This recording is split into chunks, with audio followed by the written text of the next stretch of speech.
তো আবার একটা নতুন ব্লগ নিয়ে চলে এসেছি। এখানে দেখতেই পাচ্ছ সব কিছু ছড়িয়ে ছিটিয়ে রয়েছে মেকআপের জিনিস। আর এই যে হচ্ছে আমার ননদ, তোমাদেরকে এর আগের ব্লগেই বলেছিলাম।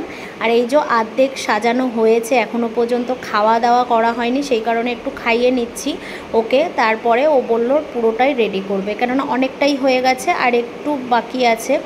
তো যাই হোক, সাজানোটা কেমন হয়েছে তোমরা অবশ্যই কমেন্ট করবে। আর ফাইনাল লুক তোমাদেরকে আমি শর্ট ভিডিও ছেড়ে দেবো, তোমরা দেখে নিও ওকে কেমন লাগবে।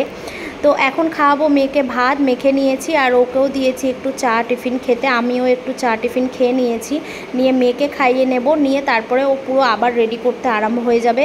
তো চলো, এই যে মেয়ে আবার বসে পড়েছে রেডি হতে।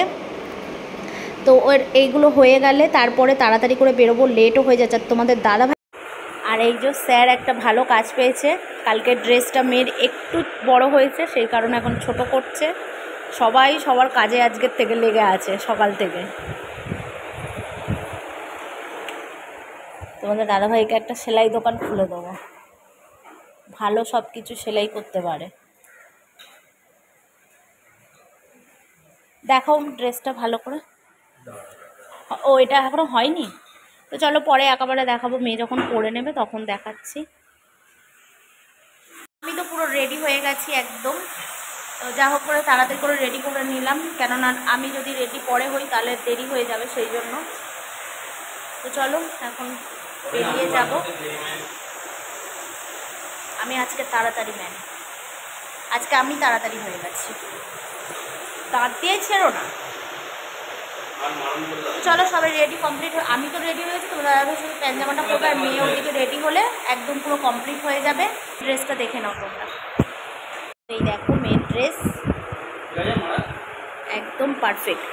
এইটা অনেকটাই নিচে ছিল, তো সেই কারণে একটু ছোট করে দিল, মানে হাঁটুর নিচে ছিল, হাঁটুর ওপর থেকে একদম পুরো করে দিয়েছে, সুন্দর হয়ে গেছে, একদম যেরকম চেয়েছিলাম সেরকমই এবারে হয়েছে ড্রেসটা। তো চলো, গুড মর্নিং, সবাই কেমন আছে? আশা করি খুব ভালো আছে। সুস্মিতা টনিস ফ্যামিলিতে তোমাদেরকে সবাইকে স্বাগত। তো আগে তো ব্লগ একটা পেয়েই গেছো, আমরা সকাল থেকে আমি ব্লগ শেয়ার করে দিয়েছি। তো চলো, আজকে রবিবার হচ্ছে, আজকে রবিবার। তো আজকে ব্লগটা এখান থেকে শুরু করছি। আমরা এখন বেরিয়ে পড়েছি, তোমরা তো আগের ব্লগেই দেখেছো, বেরিয়ে আমি ব্লগটা শেষ করলাম। তো এখন থেকে ব্লগটা শুরু করছি, তোমরা দেখতে থাকো, আশা করি ভালো লাগবে। দেখো, যেটার ভয় পাচ্ছিলাম সেটাই আরম্ভ হয়ে গেছে, মেঘলা করে এসেছে প্রচণ্ডভাবে, আর এখনও আমাদের যেতে অনেকটা বাকি।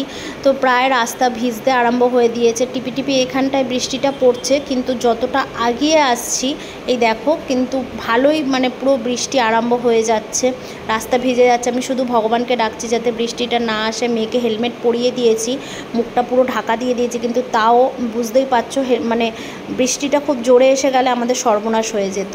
তো যাই হোক, খুব বৃষ্টি জোরে আসেও নি, আর এখানে পৌঁছে গেছি। আর তারপরে দেখো আবার রোদও উঠে গেছে, আর এখানে গরমে সবাই মানে নাজেহাল হয়ে যাচ্ছে। তো যাই হোক চলো, স্যারও এসে গেছে, তোমাদের সঙ্গে স্যারের দেখা করাই। দেখো এখানে সবাই দাঁড়িয়ে রয়েছে আর স্যার ঢুকে গেছেন। এই যে এবারে তাড়াতাড়ি আরম্ভ হয়ে যাবে ক্লাসটা, কিন্তু হলেও প্রচুর দেরি হবে। আর এখানে মারা সবাই হাত পাখা দিয়ে হাওয়া করছে, গরমে পুরো নাজেহাল ব্যাপার হয়ে যাচ্ছে। তো যাই হোক, ওই যে আমাদের মহারানী আসছেন, দেখো গরমে ওর পুরো বিরক্ত হয়ে যাচ্ছে, কিন্তু কিছু করার নেই। আজকে এসিতে থাকতে পারবে না, সবাই বাইরে থাকবে, আর এক এক করে ডাকবে, আর এক এক করে মানে সিরিয়াল ওয়াইজ যাবে, প্রোগ্রাম করবে, ওখানে করে আবার বেরিয়ে আসবে। তো যাই হোক চলো, এখানে আমি স্যারের জন্য আর একটা পুচকির জন্য একটু গিফট কিনতে এসেছি। তো চলো, আজকে ব্লগটা এখানেই শেষ করছি। সবাই ভালো থাকবে, সুস্থ থাকবে। ব্লগটা ভালো লাগলে একটা লাইক, কমেন্ট, শেয়ার, সাবস্ক্রাইব করে দেবে। টাটা।